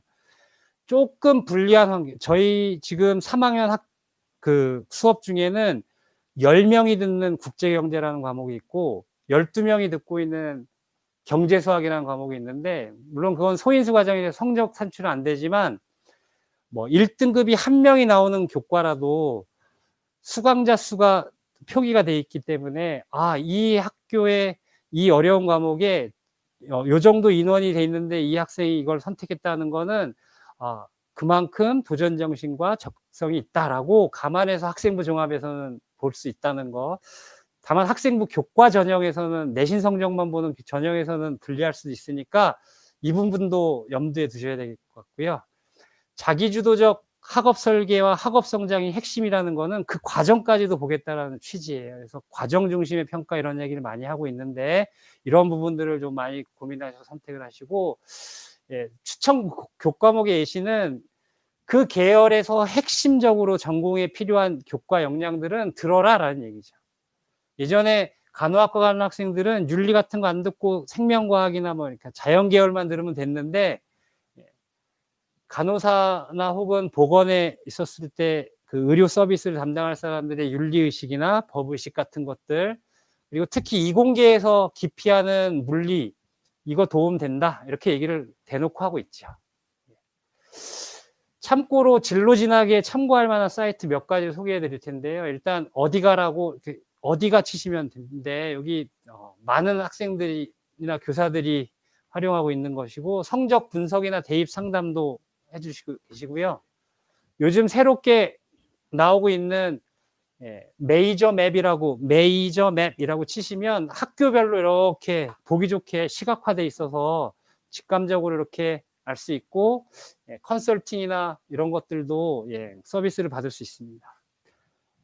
어떤 서비스는 좀 유료인 경우도 있으니 참고하시고요. 이론적이거나 수치, 통계 뭐 이런 것들이 좀 필요하신 분들, 깊게 보고 싶은 분들은 서울시 교육청 교육연구정보원에 들어가 보시면 여기에 교육과정 진로 진학의 탭을 보시면 제가 많이 참고하는 자료인데, 좀 강원도 교육청 소속 교사로서 좀 죄송스럽긴 하지만 저희도 많이 노력을 해서 따라가야 되겠지만, 일단 서울 경기 쪽에서 먼저 시작한 교육과정에 대한 그런 흐름이라는 걸 감안해 주시고요. 참고하시면 굉장히 많은 도움 자료가 있다는 거 말씀드리겠습니다.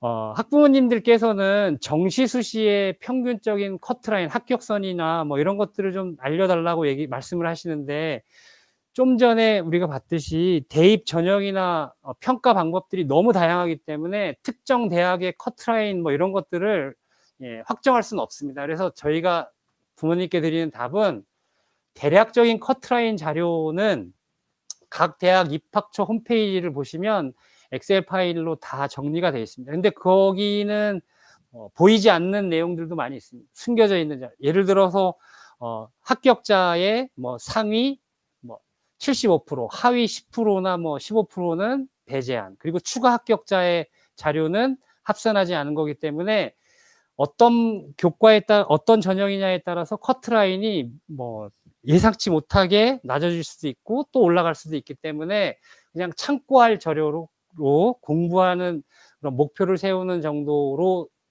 활용을 하시면 좋을 것 같고요. 케이스 바이 케이스이기 때문에 일반화 시키긴 많이 어렵습니다. 그래서 대부분 뭐 강원대, 사범대 정도 인문 계열에서는 1점대 초반에서 2점대 초반, 그리고 자연계 계열에서는 사범대학 정도는 뭐 2점대 중반에서 3점대 초반 뭐 이렇게 얘기를 하는 건데, 이것들은 뭐 그냥 그렇게 저희들이 이해하는 거지, 실제 수시 지원을 하거나 이런 과정에서는 분명히 차이가 있다라는 걸 말씀드리고, 아주 디테일한 자료는 저희 학교 연구부와 3학년부에서 입시 자료를 다 축적해 놓고, 관련 자료에 대한 통계도 많이 있고 개인별 맞춤 컨설팅이 가능합니다. 유복여고가 사립학교이기 때문에 입시 경험이나 자료 같은 것들은 좀 타 학교에 비해서 잘 정리가 되어 있다는 거 말씀드리고요. 부모님께서도 선택 과목과 입시 굉장히 민감하시다는 거 알고 있기 때문에 제가 담당 부장님들한테도 말씀드렸는데, 언제든지 뭐 문자나 메일로 이렇게 남겨주시면 안내를 해드리겠다라고 말씀을 하십니다. 저희 학교에는 지금 교육과정 운영 규정이 올해부터 제정돼서 운영되고 있는데요. 중요한 내용만 말씀드리면, 교육과정위원회에는 학생 학부모위원이 포함되어 있습니다. 그래서 작년에 저희는 학생위원을 한 4명의 학생들을 함께하고 한 분의 학부모위원을 선정을 했는데, 올해부터는 이제 정식적으로 규정상 학생과 학부모위원이 교육과정위원회에 참여하도록 되어 있으니까, 이렇게 유튜브를 보시는 부모님 중에 학부모위원이 꼭 나와 주시길 바라겠고요. 과목 개설은 10명 이상이 신청하면 개설하게 되어 있고, 규정은 학교장이 정하는 걸로 되어 있습니다. 그리고 미개설 과목, 10인 이하의 과목은 소인수나 공동교육과정을 통해서 개설하려고 노력을 하고 있고, 실제 거의 학생들의 수요가 이렇게 있는 과목들은 소인수 공동교육과정으로 개설을 했고요. 소인수는 13인 이하 13명까지 듣는 작은 규모의 교육과정이라서 성적 처리를 안 하고, 공동교육과정은 딴 학교 학생들하고 같이 듣는 교육과정이라서 요것도 내신을 내지 않습니다.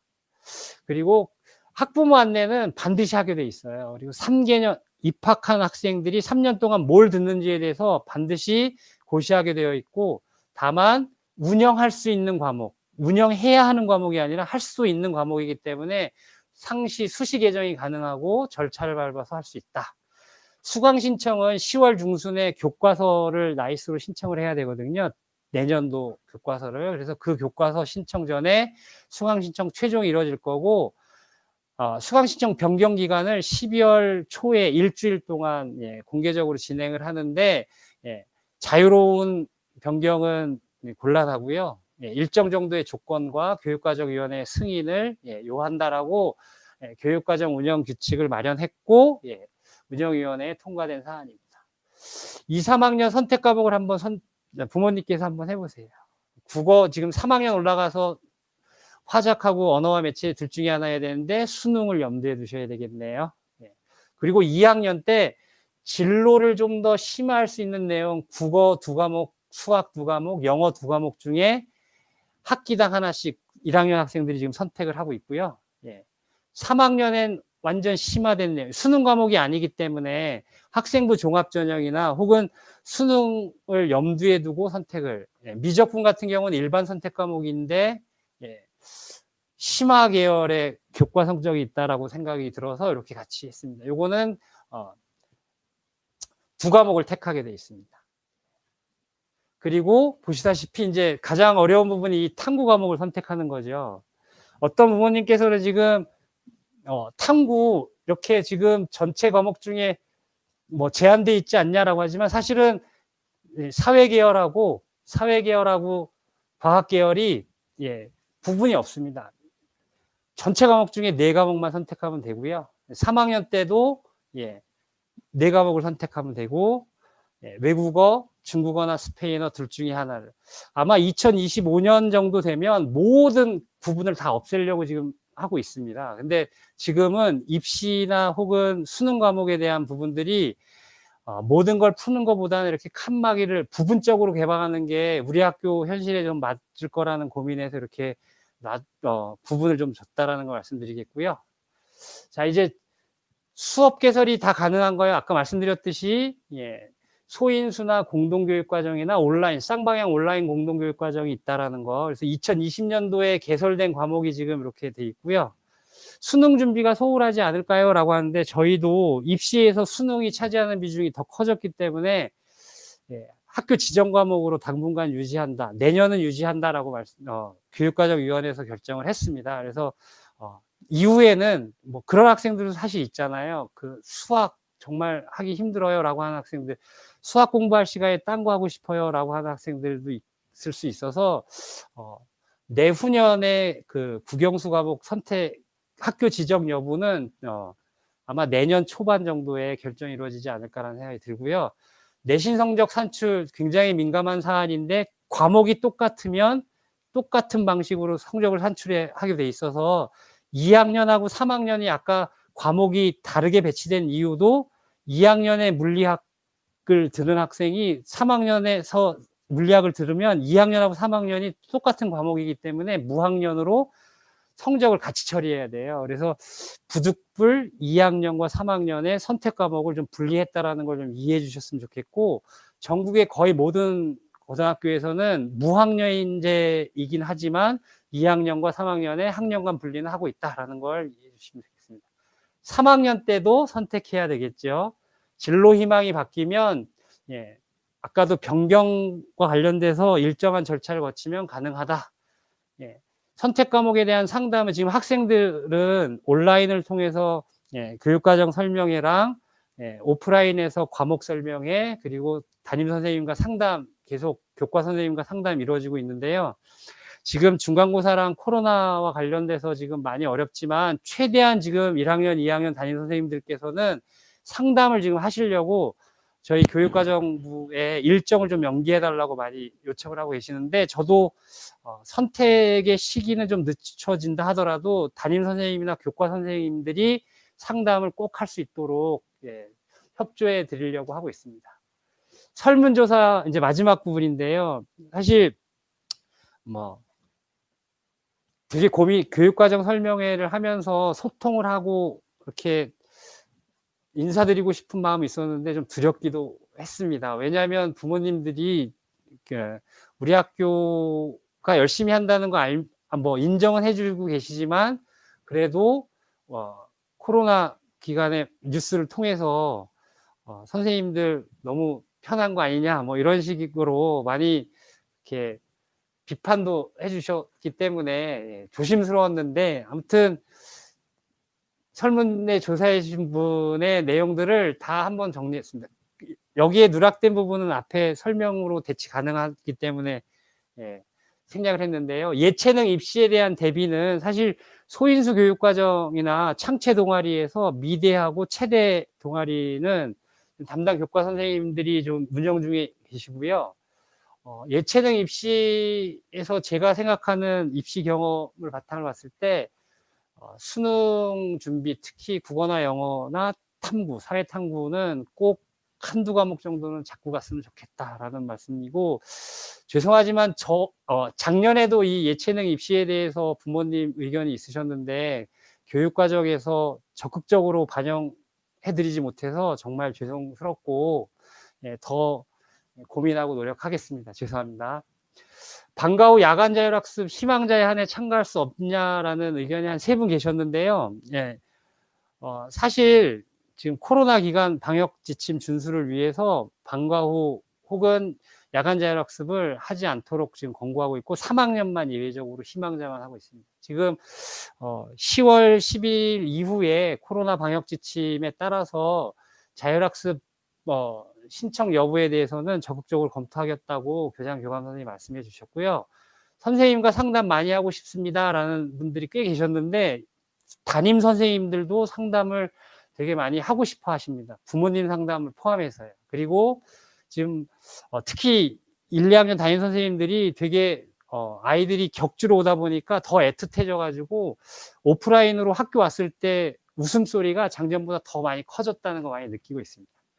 온라인 수업 선생님들이 이건 사실 한 2분께서 장문으로 이렇게 긴 글로 표현을 해주셨는데 선생님들이 자체적으로 수업 제작하고 열심히 해주셔서 고맙다. 타 학교하고 비교된다 말씀 많이 하시면서 쌍방향 수업할 때 아침에 아이들 좀 깨울 수 있게끔 좀 해주셨으면 좋겠다라고 얘기했는데 저희도 사실 쌍방향 수업을 해야 되는 상황이지만 그보다는 오프라인 수업이 빨리 이루어지기를 좀 바라고 있고, 담임 선생님들이 수업 아침에 출석 체크 안 하면 개인적으로 전화해 주시고요.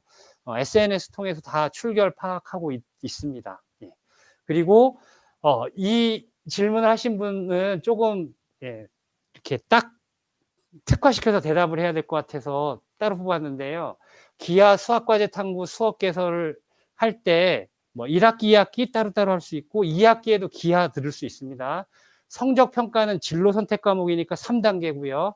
성취 비율 분포에 유불리가 있냐라고 했는데 학교마다 조금 다르지만 전형 계획이 발표된 거의 모든 대학이 절대평가로, 그러니까 소위 말해서 원점수와 성취 비율 A가 유리하게 지금 2학년은 전형 계획안으로 마련되어 있습니다. 그래서 부모님들 중에서 이거 성취의 변별력이나 신뢰도가 좀 떨어지는 거 아니냐라고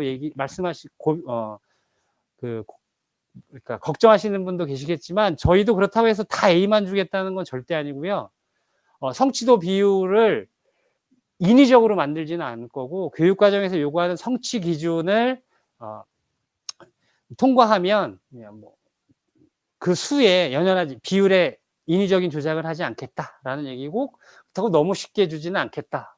그러니까 교사로서 양심을 가지고 하겠다. 그러니까 유불리라는 그런 생각이 들지는 모르지만 그 유불리가 지금 2학년 학생에게는 크게 나오지 않고 오히려 진로 선택 과목이 A 비율이 많은 게 대부분의 학교, 아까 고려대 빼놓고는 다 유리하게 되는 걸로 전형안이 나왔고요. 이과 계열 시 사탐 과목 선택 관련돼서 유불리가 있냐라고 얘기했는데,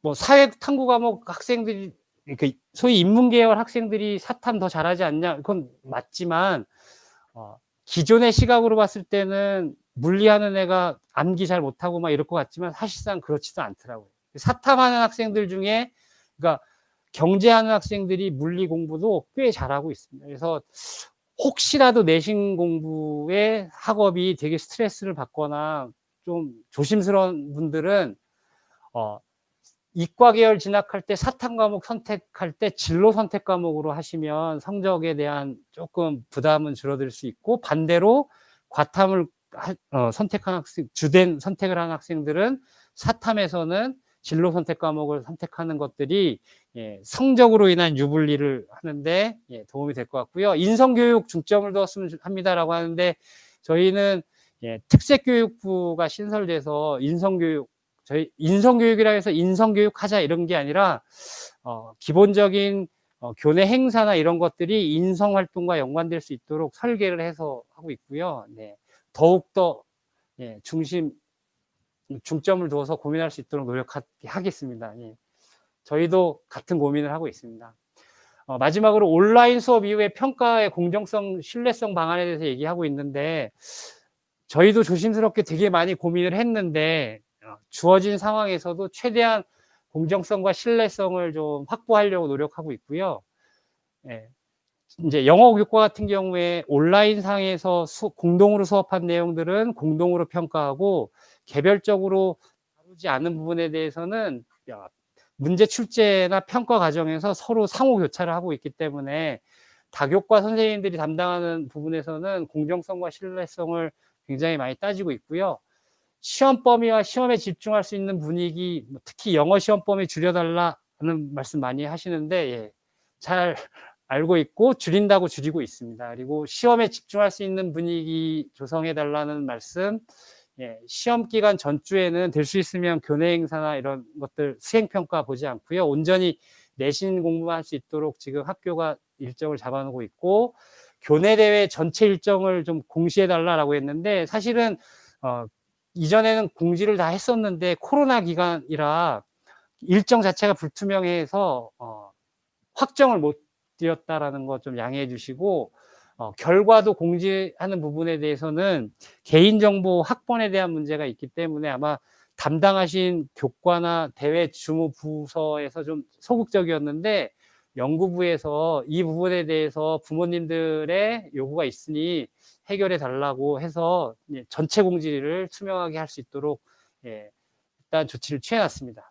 탐구 과목의 선택의 제한은 없고요. 급식에 좀 더 신경을 써주세요라고 하는데, 예, 교장 선생님도 항상 학생들 대의원회 통해서 급식 관련된 걸 체크하고 있는데, 아마 몇몇 학생들의 기대에 못 미치는 부분이 있다는 거 저희도 잘 알고 있으니까, 예, 의견은 교장 교감 선생님한테 말씀드렸고요.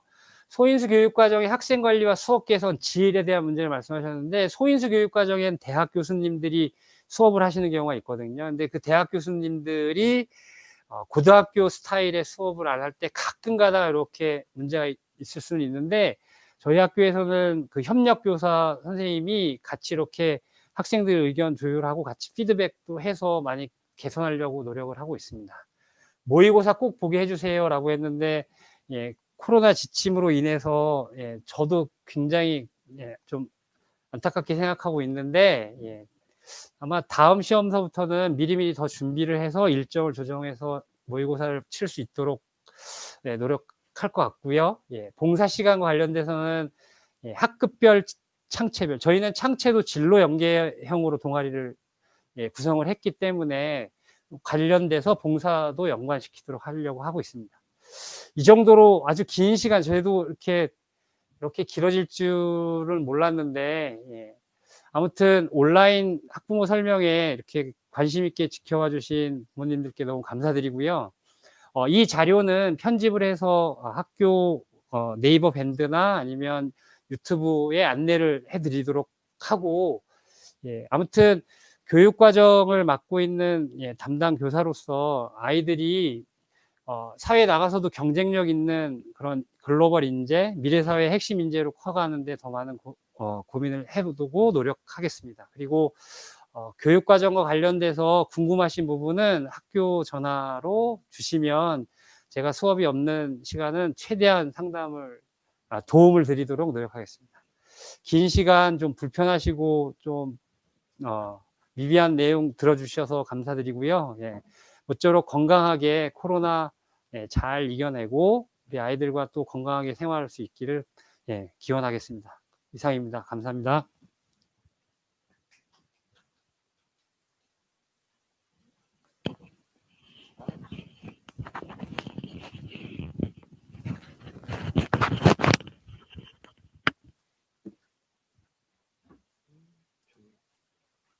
하시나요?